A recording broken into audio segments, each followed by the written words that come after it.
علیہ علی پور سیدہ کے سجادہ نشین صاحبزادہ پیر سید منور حسین شاہ جماعتی کی صدارت میں ہونے والی آل علماء مشائخ کنونشن میں علامہ خالد رضوی کے مطالبات کی مکمل تائید کرتے ہوئے مطالبہ کیا گیا ہے کہ عقیدہ ختم نبوت اور تحفظ ناموس رسالت کے لیے ضروری اقدامات اٹھائے جائیں۔ اس کنونشن میں برطانیہ بھر سے جید علماء مشائخ، مختلف آستانوں اور روحانی مراکز کے سجادہ نشینوں اور مذہبی رہنماؤں نے شرکت کر کے اپنے تحفظات کا اظہار کیا۔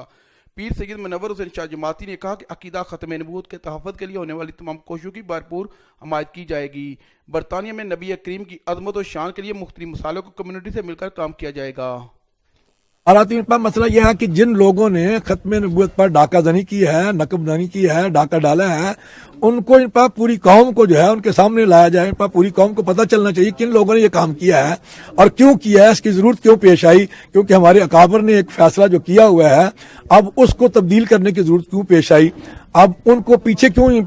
کیا جا رہا ہے، ان کو قوم کے سامنے۔ ہمارا جو منکرین ختم نبوت سے جو کلیش ہے وہ فقط یہ ہے کہ ہماری آئیڈینٹی کو انہوں نے چرایا ہے۔ ہم مسلمان ہیں، ہماری اپنی پہچان ہے، لیکن جو منکرین ختم نبوت ہے وہ اپنے آپ کو مسلمان ظاہر کرتے ہیں۔ ہم لوگ جو انسانی حقوق پر یقین رکھتے ہیں، لیکن انسانی حقوق کا یہ مطلب نہیں ہے کہ آپ اس کا ڈپلیکیٹ کر کے مسلمان جماعت کے اتحاد کا مظہر ہے،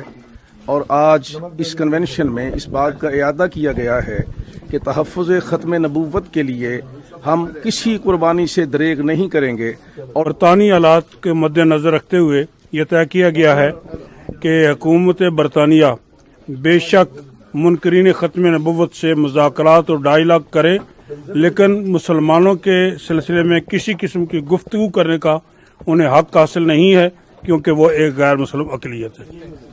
اس کنونشن کے شرکاء نے اتفاق رائے سے برطانیہ میں عقیدہ ختم نبوت کے تحفظ کے لیے صاحبزادہ پیر سید منور حسین شاہ جماعتی کو اپنا قائد مقرر کرتے ہوئے اس عزم کو دہرایا کہ نبی کریم کی عظمت و شان کے خلاف ہونے والی تمام سازشوں کو ڈٹ کر مقابلہ کیا جائے گا۔